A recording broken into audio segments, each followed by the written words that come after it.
আমাদের বাংলাদেশে সবচেয়ে মেধাবী ছেলে মেয়েগুলোই ডাক্তার হয়।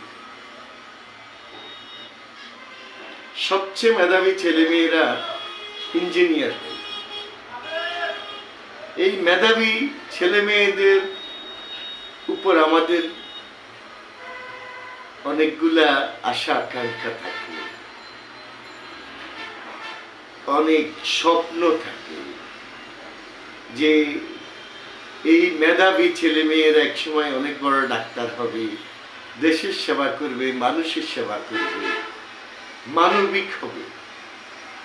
তো আমাদের দেশের ছেলে মেয়েরা অনেক মেধাবী, অনেক বড় ডাক্তার হয়। ডাক্তার হওয়ার পরে আমরা যেটা পাই, এই ডাক্তারের স্যাম্পারে আমরা যখন অসুস্থ হই, ডাক্তারের শরণাপন্ন হই, তখন এই ডাক্তার আমাদেরকে সামনে বসিয়ে 2 মিনিটে অথবা 1 মিনিটে 3টা বাণিজ্য করে ফেলে। প্রথম বাণিজ্য হচ্ছে তার যে ভিজিট 1000 টাকা হোক 1200, সেটা।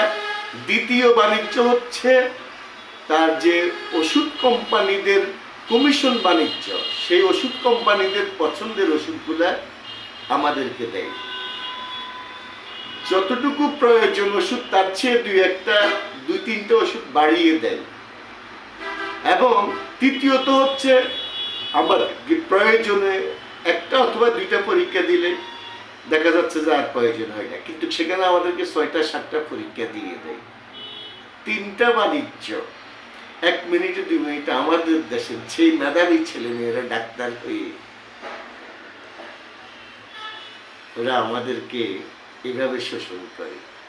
এই কথাটা সবার ক্ষেত্রে প্রযোজ্য নয়, তবে সংখ্যায় ওরা কম নয় যারা এই আমাদেরকে নিয়ে বাণিজ্য করে।